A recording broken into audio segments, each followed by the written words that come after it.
Hello students, welcome to your channel SA Learning Zone. আজি আমি আলোচনা কৰিম ষষ্ঠ শ্ৰেণীৰ অংকুৰণৰ চতুৰ্থ অধ্যায় বিহু আদৰণি পাঠটোৰ প্ৰশ্ন উত্তৰ ক্ৰিয়াকলাপ পাঠভিত্তিক ক্ৰিয়া। 1 নম্বৰত আছে কবিতাটি শুদ্ধ উচ্চাৰণেৰে স্পষ্টকৈ পঢ়া। ছাত্ৰ-ছাত্ৰীসকল তোমালোকে কবিতাটি শুদ্ধ উচ্চাৰণেৰে স্পষ্টকৈ পঢ়িবা। দ্বিতীয় নম্বৰত কৈছে লয় আৰু ছন্দৰ সংগতি ৰাখি কবিতাটি আবৃত্তি কৰা। ছাত্ৰ-ছাত্ৰীসকল তোমালোকে লয় আৰু ছন্দৰ সংগতি ৰাখি শিক্ষকৰ সহায় লৈ কবিতাটি আবৃত্তি কৰিবা।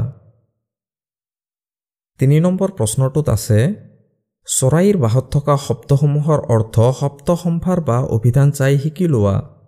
তলৰ চৰাইৰ বাহটোত থকা শব্দবোৰৰ অৰ্থ তোমালোকক শব্দ সম্ভাৰ বা অভিধান চাই লিখিবলৈ দিছে। ছাত্ৰ-ছাত্ৰীসকল তোমালোকে শব্দকেইটাৰ অৰ্থ এনেদৰে লিখিবা। শব্দ অৰ্থ ছটাই চত মাহক সম্বোধন কৰি মতা নাম। খেৰেজু কাঁচিদৰীয়া পাতেৰে এবিধ ওখ গছ আৰু তাৰ ফল। আওলা আগচালি। বৰহমথুৰি ইয়াৰ থুৰিবোৰ চোবাই ছোৱালীবোৰে উট ৰঙীন কৰা দেখা যায়। বাহত চাট শলা। সুগৰ পৰিষ্কাৰ। আচু কাপোৰত ফুল তুলিবলৈ বলোৱা সূতা। ভমকা ডাঙৰ বা উজ্জ্বল। ৰচংগা ৰংচঙীয়া। খোলা টান আৱৰণ। শাল কাপোৰ ববলৈ ব্যৱহাৰ কৰা এবিধ যন্ত্ৰ বা সঁজুলি। দিহা যোগাৰ। 4 নম্বৰত কৈছে উত্তৰ দিয়া। ক নম্বৰ প্ৰশ্নটোত আছে ছটাই বুলি কবিয়ে কাক কৈছে। উত্তৰটো তোমালোকে এনেদৰে লিখিবা ছটাই বুলি কবিয়ে চত মাহক কৈছে। খ নম্বৰ প্ৰশ্নটোত দিছে কবিতাটিত জেতুকা খেৰজুৰ লগতে আৰু কি অনাৰ কথা কোৱা হৈছে। উত্তৰটো এনেদৰে লিখিবা কবিতাটিত জেতুকা খেৰজুৰ লগতে আৰু বৰহমথুৰি অনাৰ কথা কোৱা হৈছে। গ নম্বৰ প্ৰশ্নটোত আছে মাখিয়তী আৰু তৰাৰ পঘাৰে কি জুৰি পেলোৱাৰ কথা কৈছে। উত্তৰটো এনেদৰে লিখিবা মাখিয়তী আৰু তৰাৰ পঘাৰে আওলা জুৰি পেলোৱাৰ কথা কৈছে। ঘ নম্বৰ প্ৰশ্নটোত দিছে বাহত চাট কিহেৰে সজালে। উত্তৰটোত লিখিবা বাহত চাট হালধি থেকেৰা আৰু বেঙেনাৰে সজালে। ঙ নম্বৰ প্ৰশ্নটোত দিছে বায়ে খোপালৈ বুলি কি ফুল আনিলে। উত্তৰটো এনেদৰে লিখিবা বায়ে খোপালৈ বুলি ৰচংগা কপৌ ফুল আনিলে। 6 নম্বৰ প্ৰশ্নটোত কৈছে কবিয়ে ছটাইক কি বুলি কাবৌ কৰিছে। উত্তৰটোত লিখিবা কবিয়ে ছটাইক ৰঙালীক আদৰি আনিবলৈ কাবৌ কৰিছে। 5 নম্বৰ প্ৰশ্নটোত আছে কবিতাটিৰ কথাখিনি তোমাৰ কথাৰে লিখা। ছাত্ৰ-ছাত্ৰীসকল তোমালোকে উত্তৰটো এনেদৰে লিখিবা কবিতাটিৰ কথাখিনিৰ মাজেৰে কবি মিশ্ৰদেৱ মহন্তদেৱে অসমীয়াৰ বাপতি সাহোন ৰঙালী বিহুক আদৰাৰ এটি সাম্যক চিত্ৰ অংকন কৰিছে। কবিয়ে ছটাই অৰ্থাৎ চত মাহক এইবুলি অনুৰোধ জনাইছে যে ছটে যেন সোনকালে ৰঙালী বিহুক আদৰি আনে। বিহুলৈ ৰৈ ৰৈ আমনি লাগিছে।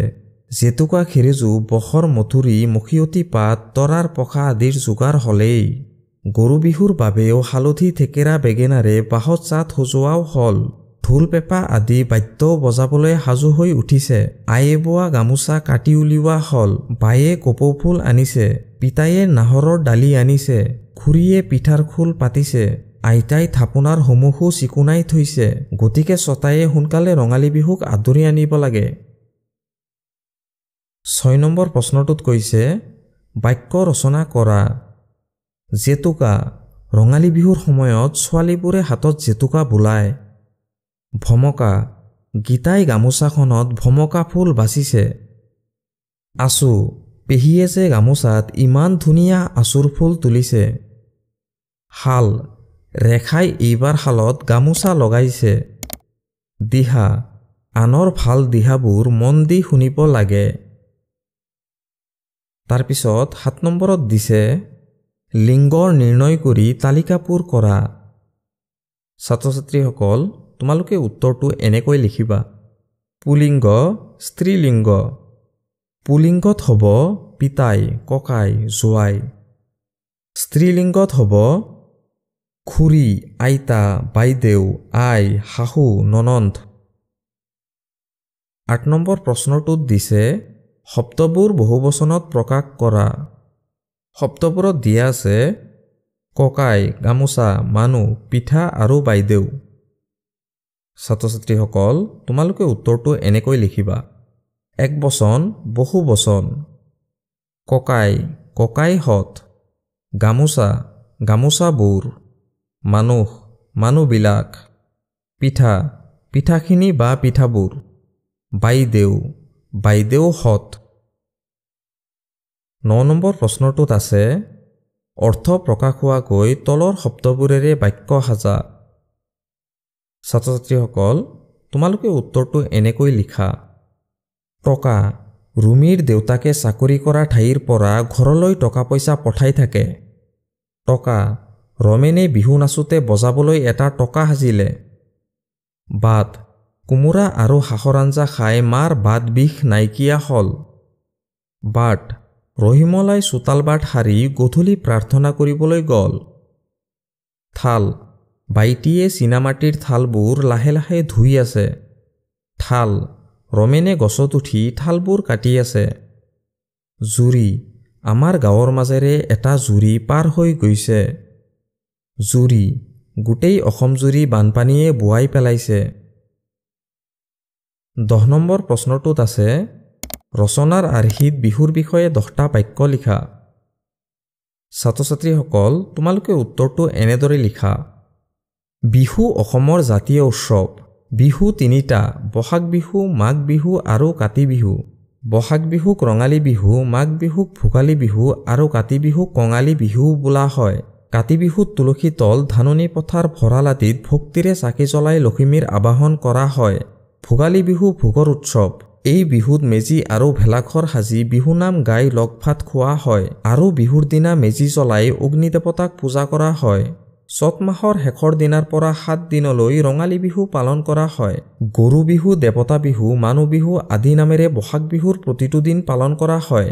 পূৰ্বতে বিহু প্ৰাকৃতিক পৰিৱৰ্তন আৰু কৃষিৰ ওপৰত ভিত্তি কৰি পালন কৰা হৈছিল। বৰ্তমানে ৰঙালী বিহু মঞ্চৰ উৎসৱত পৰিণত হৈছে। ১১ নম্বৰ প্ৰশ্নত আছে তোমালোকৰ অঞ্চলত ৰঙালী বিহু কেনেদৰে উদযাপন কৰা হয় লিখা। ছাত্ৰ ছাত্ৰীসকল তোমালোকে উত্তৰটো এনেদৰে লিখিবা। আমাৰ অঞ্চলত ৰঙালী বিহু আনন্দ আৰু উৎসাহেৰে উদযাপন কৰা হয়। আমাৰ অঞ্চলত ৰঙালী বিহুত প্ৰথম দিনা গৰু বিহু উদযাপন কৰা হয়। সেইদিনা গৰুক মাহ হালধিৰে গা ধুওৱা হয়। পিছদিনা মানুহ বিহু। সেইদিনা মানুহে মাহ হালধিৰে গা ধুৱে আৰু ডেকা গাভৰুসকলে হুঁচৰি গায়। এই বিহু ৭ দিন পালন কৰা হয়। ১২ নম্বৰ প্ৰশ্নটোত আছে দলত আলোচনা কৰি বস্তু কেইপদেৰে আমি কি কি কৰোঁ লিখা। ক নম্বৰত আছে জেতুকা পাত। জেতুকা পাতত লিখিবা হাতত বোলাই লয়। খ নম্বৰত আছে বৰহম থুৰি। ইয়াৰ থুৰিবোৰ চোবাই ছোৱালীবোৰে উট ৰঙীন কৰে। গ নম্বৰত আছে পঘা।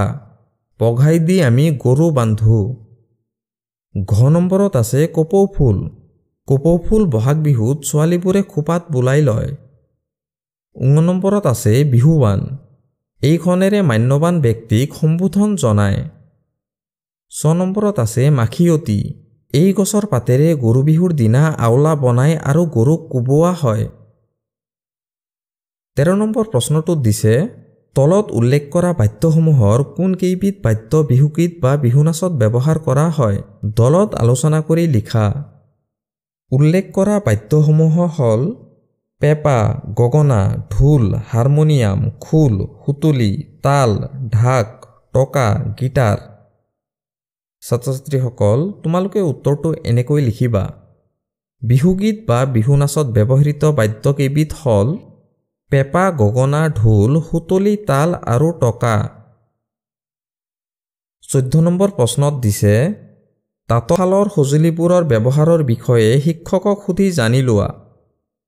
ছাত্ৰ ছাত্ৰীসকল তোমালোকে উত্তৰটো এনেকৈ লিখা উঘা উঘাৰ ব্যৱহাৰ হ'ল তাঁতৰ বাটি কৰিবলৈ বাঁহেৰে নিৰ্মিত উঘাত চেৰেকীৰ পৰা সূতা মেৰুৱা হয় চেৰেকী চেৰেকীৰ ব্যৱহাৰ হ'ল চেৰেকীত সূতা লৈ তাৰ পৰা মহুৰা ফুৰোৱা হয় তুলুঠা তাঁতশালত দীঘল সূতা মেৰুৱা গোটা কাঠ ৰাছ ৰাছৰ সৰু সৰু কাঠিবোৰৰ মাজেৰে তাঁতৰ দীঘল সূতাবোৰ পাৰ কৰোৱা হয় যাতে সূতাবোৰ সঠিক ঠাইত থাকে মহুৰা মহুৰাত সূতা মেৰাই মাকোত ভৰোৱা হয় আৰু ইয়াৰে তাঁতৰ বানি সূতা বোৱা হয় নাচনি তাঁতৰ বাণীৰ সূতা উঠোৱা নোমোৱা কৰিবলৈ ওপৰত বান্ধি লোৱা কাঠৰ বা বাঁহৰ সৰু টুকুৰা ইয়াতেই নাচনি জৰি ওলোমাই থোৱা হয় গৰকা গৰকা তাঁতৰ তলত থাকে গৰকা দুডালত ভৰিৰে গচকি গচকি বাণীৰ সূতা উঠোৱা নোমোৱা হয়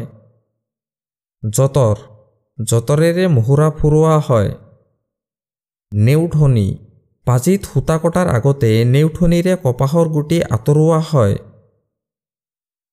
15 নম্বৰ প্ৰশ্নত আছে আমাৰ ৰাজ্যত বিভিন্ন জনগোষ্ঠীয়ে পালন কৰা উৎসৱসমূহৰ নামবোৰ দলত আলোচনা কৰি তালিকাখনত লিখা ছাত্ৰ ছাত্ৰীসকল তোমালোকে এফালে জনগোষ্ঠীৰ নাম আৰু এফালে উৎসৱৰ নাম লিখিবা বড়ো উৎসৱৰ নাম হ'ল বাথৌ পূজা মইনাও খেৰাই মিচিং আলি আই লিগাং আহোম মেডাম মেফি চাহ জনগোষ্ঠী চৰক পূজা ছাত্ৰ ছাত্ৰীসকল তোমালোকে 6ষ্ঠ শ্ৰেণীৰ অংকুৰণৰ আগৰ পাঠকেইটাৰ প্ৰশ্নোত্তৰ পাবলৈ ভিডিঅ' ডেছক্ৰিপশ্যনত যাব পাৰা আৰু 6ষ্ঠ শ্ৰেণীৰ বাকী বিষয়কেইটাৰ প্ৰশ্নোত্তৰ পাবলৈ চেনেলটো ছাবস্ক্ৰাইব কৰি ল'বা